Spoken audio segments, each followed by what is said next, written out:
10 ವರ್ಷಗಳಿಂದ ಕೋಲಾರ ಜಿಲ್ಲಾದ್ಯಂತ ದರ್ಖಾಸ್ ಕಮಿಟಿ ಮೂಲಕ ಮಂಜೂರಾಗಿದ್ದಂತಹ ಈ ಸರ್ಕಾರಿ ಜಮೀನನ್ನು ಪಿ ನಂಬರ್ ಭೂತದಿಂದ ಏನು ನಮ್ಮನ್ನು ಮುಕ್ತಿಗೊಳಿಸುತ್ತಾರೆ ಅಂತೇಳಿ ಸರ್ಕಾರದ ಮೇಲೆ ಬಹು ನಿರೀಕ್ಷೆಯಾಗಿ ಜಾತಕ ಪಕ್ಷಗಳಂತೆ ಕಾಯುತ್ತಿದ್ದಂತಹ ರೈತರಿಗೆ ಕಂದಾಯ ಸಚಿವರ ಆದೇಶ ವರದಾನವಾಗಿತ್ತು.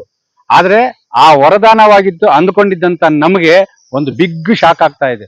ಯಾಕಂದ್ರೆ ಈ ಒಂದು ಪಿ ನಂಬರ್ ದಂಧೆ ಯಾವ ರೀತಿ ನಡೀತಾ ಇದೆ ಅಂದ್ರೆ, ಕಂದಾಯ ಮಂತ್ರಿಗಳ ಆದೇಶ ಮಾತ್ರ ಪತ್ರಿಕೆ ಮತ್ತು ಮಾಧ್ಯಮಗಳಲ್ಲಿ ಪ್ರಕಟ ಆಗ್ತಾ ಇದೆ.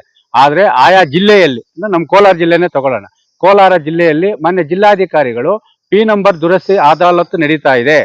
1 to 5 ಮಾಡುವ ಮುಖಾಂತರ ಪಿ ನಂಬರ್ ದುರಸ್ತಿ ನಡೀತಾ ಇದೆ. ಅರ್ಹ ರೈತರು ತಮ್ಮ ಅರ್ಜಿಗಳನ್ನು ಆಯಾ ಕಂದಾಯ ಮತ್ತು ಹೋಬಳಿ ವ್ಯಾಪ್ತಿಯ ಉಪ ತಹಸೀಲ್ದಾರ್ಗಳಿಗೆ ಸಲ್ಲಿಸಬಹುದು ಅಂತೇಳಿ ಕರಪತ್ರದ ಮುಖಾಂತರ ಯಾಕೆ ಅವರು ಅರಿವು ಮೂಡಿಸ್ತಾ ಇಲ್ಲ? ಯಾಕಂದ್ರೆ ನಾವು ಇವತ್ತು ಕೋಲಾರ ಜಿಲ್ಲಾದ್ಯಂತ ನಮ್ಮ ರೈತ ಸಂಘದಿಂದ ಈ ಪಿ ನಂಬರ್ ದುರಸ್ತಿ ಬಗ್ಗೆ ಕೆಲವು ಹಳ್ಳಿಗಳನ್ನು, ಗಡಿಭಾಗದ ಹಳ್ಳಿಗಳನ್ನು ಸಂಪರ್ಕ ಮಾಡಿದಾಗ, ಹೌದಾ ಪಿ ನಂಬರ್ ದುರಸ್ತಿ ಮಾಡ್ತಾ ಇದಾರ? ಖಂಡಿತವಾಗ್ಲೂನ ನಮ್ಮ ತಾಯರಾಣಿಗೂ ನಮ್ಗೆ ಗೊತ್ತೇ ಇಲ್ಲಣ್ಣ. ಇಲ್ಲ ಸಂಬಂಧಪಟ್ಟ ಅಧಿಕಾರಿಗಳು ಕೇಳಿದ್ರೆ ಕೇಳಲ್ಲಣ್ಣ, ಏನನ್ನ ಕಾರ್ಯ ಇದೆ ನಾವು 1 to 5 ಮಾಡ್ತಾ ಇದ್ದ, ನಮ್ಗೆ 1 to 5 ಏನನ್ನ ಗೊತ್ತು, ಪಿ ನಂಬರ್ ದುರಸ್ತಿ ಮಾಡ್ತಾ ಇದೆ ಅಂತ ಕೇಳಿದ್ರೆ ಅದಕ್ಕನ್ನ ಉತ್ತರ ಹೇಳ್ಬೋದು. ಆದ್ರೆ ಇವತ್ತು ಕೋಲಾರ ಜಿಲ್ಲೆದ ಅದು ಹೆಚ್ಚಾಗಿ ಮಾಲೂರು ತಾಲೂಕಿನಲ್ಲಿ ಯಾವ ರೀತಿ ನಡೀತಾ ಇದೆ ಅಂದ್ರೆ, ಇಡೀ ಕಂದಾಯ ವ್ಯವಸ್ಥೆ ಕೆರೆಗಳಿಕ, ಕುಂಟಿಗಳಿಕ, ರಾಜಕಾಲುವೆಗಳಲ್ಲಿ ಮಂಜೂರಾಗಿರ್ತದೆ ನೋಡು, ಅದು ಶ್ರೀಮಂತರಿಗೆ ಒಂದು ಸಾಗುವಳಿ ಚೀಟಿ ಪಿ ನಂಬರ್ ದುರಸ್ತಿ ಮಾಡಲು 1 to 5 ಮಾಡು ದುರಸ್ತಿ ಮಾಡಲು ಕನಿಷ್ಠ ಅಂದ್ರೆ 5 ಲಕ್ಷದಿಂದ 10 ಲಕ್ಷ ನಡೀತಾ ಇದೆ. ಸಾವಿರಾರು ಅಲ್ಲಿ ಸಾಗುವಳಿ ಚೀಟಿ ನಡೀತಾ ಇದೆ. ಅದಕ್ಕೇನು ಕಮ್ಮಿ ನಮ್ಮ ಮುಳುಬಾಗ್ಲೇನಿಲ್ಲ. ಯಾಕಂದ್ರೆ ನಮ್ಮ ಶಾಸಕರು, ಜನಪ್ರಿಯ ಶಾಸಕರು ಸಮೃದ್ಧಿ ಮಂಜಣ್ಣವರು ಹೇಳಿದ್ರು, ಇಲ್ಲಿ ದರ್ಖಾಸ್ ಕಮಿಟಿ ಮೂಲಕ ಏನು ಸಾಗುವಳಿ ಚೀಟಿ ಕೊಟ್ಟಿರೋದು ಅಕ್ರಮ ಅಂತೇಳಿ, ಅದನ್ನ ತನಿಖೆ ಮಾಡಿಲ್ಲ. ಇಲ್ಲಿ 600 ಪಿ ನಂಬರ್ ಅನ್ನ ದುರಸ್ತಿ ಮಾಡ್ತಾ ಇದಾರೆ. ಆದ್ರೆ ಇವತ್ತು ನಾವು ಗಡಿಭಾಗಕ್ಕೆ ಹೋಗಿದ್ವಿ, ಎಲ್ಲಿ ಏತರಹಳ್ಳಿ, ಚುಕ್ಕನಹಳ್ಳಿ ಇರ್ಬೋದು, ಮತ್ತೆ ಟಿ ಕುರುಬರಳ್ಳಿ ಇರ್ಬೋದು, ಈ ಕಡೆ ದುಕ್ಸಂದ್ರ ಹೋಬಳಿ ಇರ್ಬೋದು, ಯಾವ ಹಳ್ಳಿಯಲ್ಲಿ ನೋಡಿದ ಸರ್ ಮಾದಿ ಒಂದು ಸರ್ ಮಾದಿಕಿ ತಿಳಿನೇ ತಿಳಿಸ್ತಾರೆ ಅಂತೇಳಿ ಆ ತೆಲುಗಲ್ಲಿ ಹೇಳ್ತಾರೆ. ಯಾಕಂದ್ರೆ ಕನ್ನಡ ಸ್ವಲ್ಪ ಕಡಿಮೆ ಮಾತಾಡೋದಲ್ಲಿ ಅವ್ರಿಗೆ ಏನೂ ಗೊತ್ತಿಲ್ಲ ರೀ, ನಿನ್ ಪಿ ನಂಬರ್ ದುರಸ್ತಿ ಯಾವ ಮಟ್ಟಕ್ಕೆ ನಡೀತಾ ಇದೆ ಜಿಲ್ಲಾದ್ಯಂತ.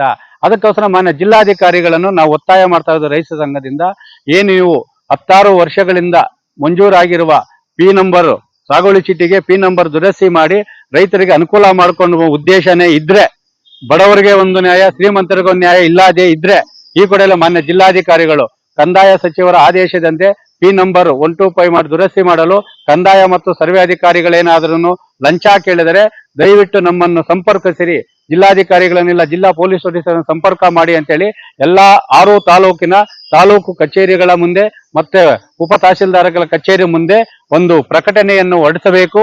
ಅದರ ಜೊತೆಗೆ ಈ ಕೂಡಲೇ ಕರಪತ್ರದ ಮುಖಾಂತರ ಎಲ್ಲಾ ಗ್ರಾಮೀಣ ಪ್ರದೇಶಗಳಲ್ಲಿ ಪಿ ನಂಬರ್ ದುರಸ್ತಿ ಮಾಡ್ತಾ ಇದೆ, ಅರ್ಹ ರೈತರು ನಿಮ್ಮ ಕಡತಗಳ ಸಮೇತ ಅರ್ಜಿಗಳನ್ನು ಸಲ್ಲಿಸಬಹುದು ಎಂಬ ಒಂದು ಕರಪತ್ರದ ಮುಖಾಂತರ ಮೆಸೇಜ್ ಅನ್ನು ಕೊಡುವ ಮುಖಾಂತರ ಅವರಲ್ಲಿ ಜಾಗೃತಿ ಮೂಡಿಸಬೇಕು. ಮತ್ತೆ ಈಗಾಗಲೇ ಏನ್ ದುರಸ್ತಿ ಮಾಡಲು ಮುಂದಾಗಿದ್ದಾರೆ ಅದರಲ್ಲಿ ಬಡವರದ್ದು ಎಷ್ಟಿದೆ, ಶ್ರೀಮಂತರದ್ದು ಎಷ್ಟಿದೆ, ಅದರಲ್ಲಿ ನಡೆಯುತ್ತಿರುವ ಹಗರಣ. ನಮ್ಮ ಪ್ರಕಾರ ಕೋಲಾರ ಜಿಲ್ಲಾದ್ಯಂತ ಪಿ ನಂಬರ್ ದುರಸ್ತಿ ಮಾಡಲು 1 to 5 ಮಾಡಿ ಅದನ್ನು ಇದು ಮಾಡಲು ಕಂದಾಯ ಮತ್ತು ಸರ್ವೆ ಅಧಿಕಾರಿಗಳಿಗೆ ಕನಿಷ್ಠ ಅಂದ್ರೂ 1 ಲಕ್ಷದಿಂದ 5 ಲಕ್ಷ ರೂಪಾಯಿ ದಂಧೆ ನಡೀತಾ ಇದೆ. ಇದು ಬಡವರದಲ್ಲ, ಶ್ರೀಮಂತರದೇ ಮಾತ್ರ ನಡೀತಾ ಇರೋದು. ಖಂಡಿತವಾಗ್ಲೂ ನಾನು ಇವಾಗ ಹೇಳ್ತಾ ಇದ್ದೀನಿ, ಕೊಡಿ ಪಿ ನಂಬರ್ ದುರಸ್ತಿ ಅನ್ನೋದು ಬಡವರಿಗೆ ಬಡವರಾಗೆ ಉಳಿದಿದೆ ಹೊರತುನು ಶ್ರೀಮಂತರಿಗೆ ಚಿನ್ನದ ಮೊಟ್ಟೆ ಇಡುವ ಅಧಿಕಾರಿಗಳಿಗೆ ಮತ್ತು ಸರ್ವೆ ಅಧಿಕಾರಿಗಳಿಗೆ ಚಿನ್ನದ ಮೊಟ್ಟೆ ಇಡುವಂತಹ ದಂಧೆಯಾಗಿ ಮಾರ್ಪಡುವ ಜೊತೆಗೆ ಈ ಒಂದು ಬಡವರನ್ನು ಶೋಷಣೆ ಮಾಡಿ ಬಡವರ ಪಿ ನಂಬರ್ ಅನ್ನು ದುರಸ್ತಿ ಮಾಡದ ಅಧಿಕಾರಿಗಳ ವಿರುದ್ಧ ಕ್ರಮ ಕೈಗೊಳ್ಳಬೇಕೆಂದು ಮಾನ್ಯ ಉಪವಿಭಾಗಾಧಿಕಾರಿಗಳನ್ನು ಮತ್ತು ಜಿಲ್ಲಾಧಿಕಾರಿಗಳನ್ನು ಮತ್ತು ಆಯಾ ವ್ಯಾಪ್ತಿಯ ಆ ಕ್ಷೇತ್ರದ ಜನಪ್ರತಿನಿಧಿಗಳನ್ನು ಒತ್ತಾಯ ಮಾಡ್ತಾ ಇದ್ದಾರೆ.